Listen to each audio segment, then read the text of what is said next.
Okay, I'm gonna do a daily recap today. I didn't take a trade, but I want to do a daily recap, and I'm gonna continue to do daily recaps for the rest of the month here.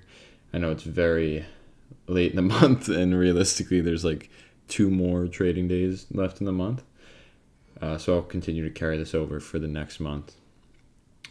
But I'm doing this because I want to have some extra data for when I go back and back test the previous month's price action. Like December will be a good month because I'll have more of these videos, but I'll be able to go back in January, back test December, and more than likely I'm going to find more setups back testing than I did when I was live trading.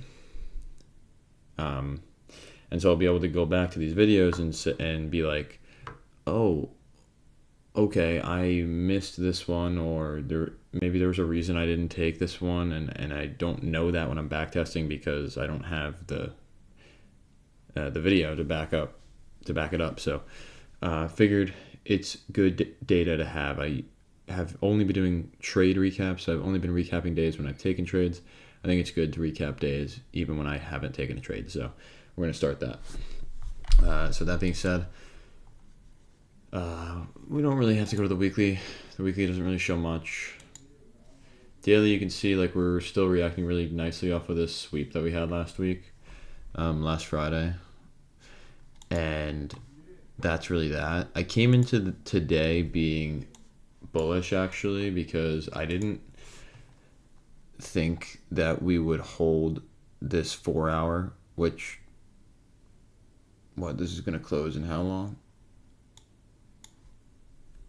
Or well, the market's about to reopen.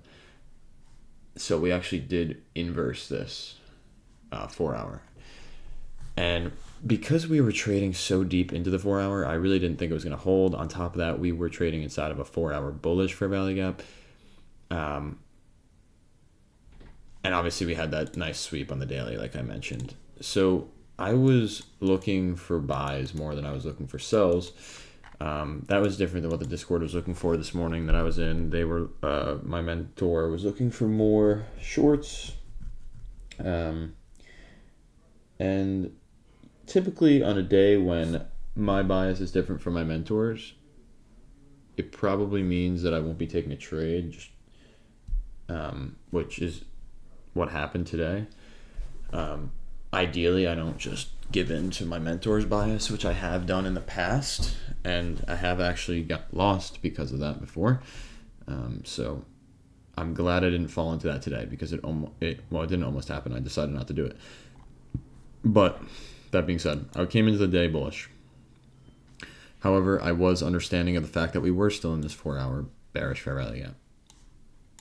So it was a bit of a mixed bag today, but I still liked longs. You could see longs ended up obviously winning out today over shorts. We had a nice reaction off of the 4 hour down here, up there. 2 4 hour candles, both filled. Obviously 1 hour fair value gaps as well. Equal highs here. Yes, I know there was an SMT on ES.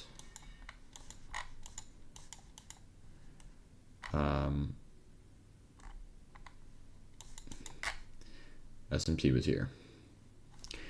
Right, so because there was an SMT, there was more reason to want shorts. I get that too. So I understand where the short bias was coming from.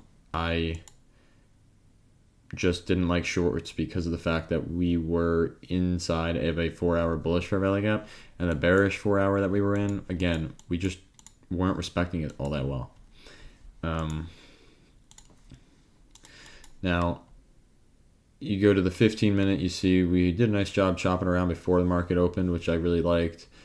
Obviously, there was an SMT, but on NASDAQ, we have Asian session high, London high, both creating equal highs here, both highs untouched.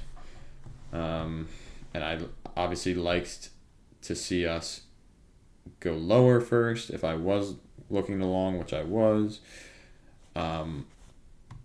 At this point during the day, my mentor was saying he wanted shorts.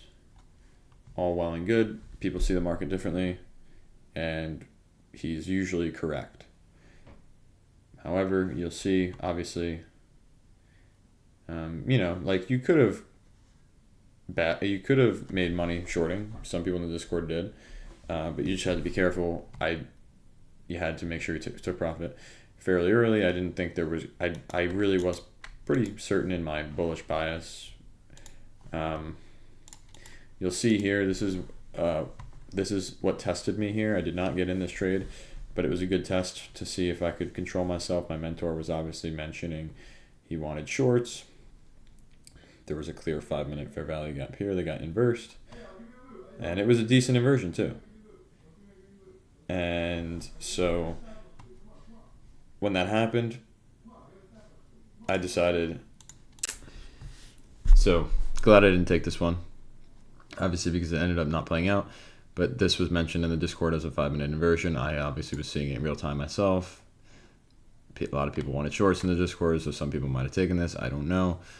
I controlled myself because I really was thinking that we would go long. We ended up doing that, and really just was not a setup for anything to go long, like no 5-minute continuation. Obviously, this 5-minute inversion here, it's just, it took too long to play out. Like,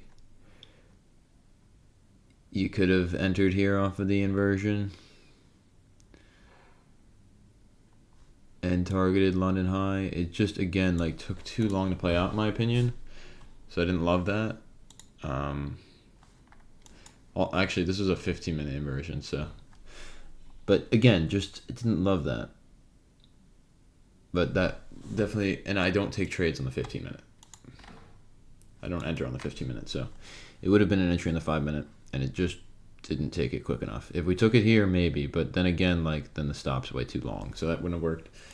There's a 5-minute continuation here where we tapped into a 5-minute fair value gap, but we did not get any